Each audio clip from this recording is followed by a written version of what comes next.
আমরা আতঙ্কিত, এই ধরনের কথা শুনলে আমরা আতঙ্কিত হই। সুষ্ঠু না হওয়ার কারণেই কিন্তু শেখ হাসিনার আজকের এই অধপতন। এই নির্বাচনকে কেন্দ্র করেই কিন্তু মানুষের যত ক্ষোভ ছিল। শেখ হাসিনা খারাপ মানুষ, ঠিক আছে, সে অনেক অন্যায় কাজ করছে, সে ভালো কাজও করছে, কারণ যেই টালমাটালভাবে এখন রাষ্ট্র চলতেছে এটা আসলে সবাই হতাশ। যা 5ই আগস্টের পরে আমরা যেই ধরনের একটা পরিবর্তন আশা করছিলাম, আসলে ওই ধরনের পরিবর্তন হয় নাই।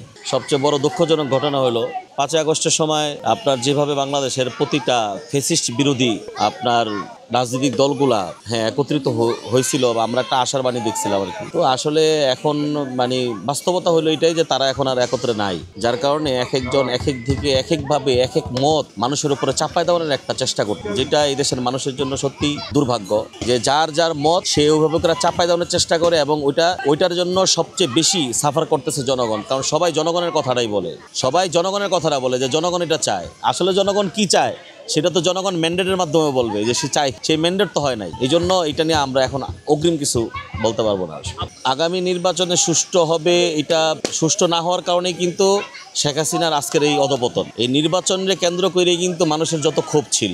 শেখ হাসিনা খারাপ মানুষ, ঠিক আছে, সে অনেক অন্যায় কাজ করছে, সে ভালো কাজও করছে, কিন্তু যে অন্যায় কাজ করছে তার ভিতরে সবচেয়ে বড় অন্যায়টা যেটা মানুষের সামনে, যেটা মানুষের ক্ষোভের যেটা কারণ ছিল, সেটা ছিল যে মানুষের ভোটের অধিকারটা সে কেড়ে নিচ্ছে। কারণ আপনি 5 বছর যেভাবেই রাষ্ট্র চালান, 5 বছর শেষে আপনার জনগণের কাছে আসতো। এখন জনগণ আপনাকে ম্যান্ডেট দিবে যে আপনি খারাপ করছেন না ভালো করছেন। খারাপ যদি করেন তাহলে আপনাকে ভোট দিবে না, ভালো করলে কিন্তু আপনাকে আবার ভোট দিবে। এটাই তো কথা ছিল।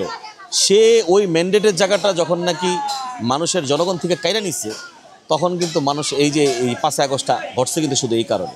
এখন সেই ম্যান্ডেটের জায়গাটা যদি মনে করেন, বর্তমানে যে ডাকসুর যে ইলেকশনটা আমরা দেখছি, আমরা আশা করছিলাম 5ই আগস্টের পরে এই ইলেকশনটা একদম এমন একটা ইলেকশন হবে যেটা নিয়ে সবাই স্যাটিসফাই থাকবে।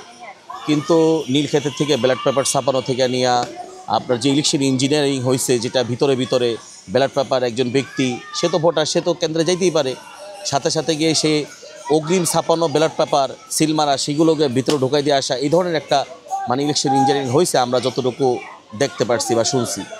তো এইটা তো আসলে সত্যি কথা বলতে আমরা আতঙ্কিত হই। কী জন্য দেখেন, যেই আপনার দল এনসিপি, তারাও বলতেছে যে তারা নাকি 150-র উপরে সিট পাবে।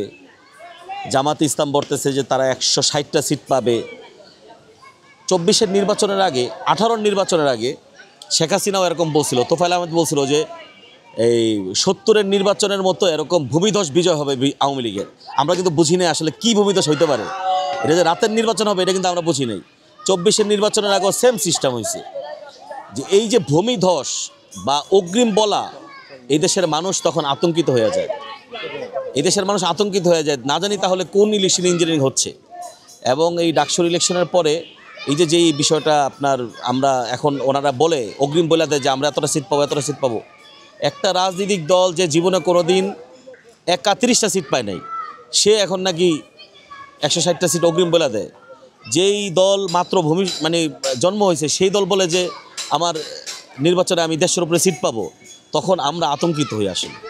কারণ এই দেশের রাজনীতি, যারা রাজনীতি করে মূলত সেই রাজনীতিটার ভিতরে তাদের একটা চেইন থাকে। যারা নাকি দলগুলো, তাদের সেই চেইন এখনো হয়ে ওঠে নাই কিন্তু এলাকায়। আপনি পুরো এলাকা খুঁজবেন, একটা জামাতের লোক খুঁজে পাবেন না, আপনি একটা জামাতের লোক খুঁজে পাবেন না। এখন তারা যদি বলে যে এই আসন আমরা পাবো, তখন তো আমরা আতঙ্কিত হই যে না জানি তারা কোন ইলেকশন ইঞ্জিনিয়ারিংয়ের একটা পরিকল্পনা করতেছে। কারণ আমার দেশের যে প্রশাসন, যারা ইলেকশন পরিচালনা করবে, আওয়ামী লীগ সরকার চেঞ্জ হয়েছে, তারা কিন্তু চেঞ্জ হয় না। 14 সাল থেকে যতগুলো ইলেকশন হয়েছে, প্রত্যেকটা ইলেকশন কিন্তু এরা এই ইঞ্জিনিয়ারিংয়ের ভিতরে এরা কিন্তু এক্সপার্ট হয়ে গেছে অলরেডি, কীভাবে চুরি চাস্তামি করা যায়। তো এখন আমরা যদি এখন এই ডাকসুর ইলেকশন দিয়ে আমরা সেই আশঙ্কাই করি যে না জানি আবার ওই ধরনের, কারণ চোর তো রয়ে গেছে। আওয়ামী লীগ নিলে বিদায় হয়েছে, আমলারা তারা বিদায় হয় না। আমরা কিন্তু আমলার জায়গায় রয়েছি। তারা প্রভাবান্বিত হয় কার দ্বারা?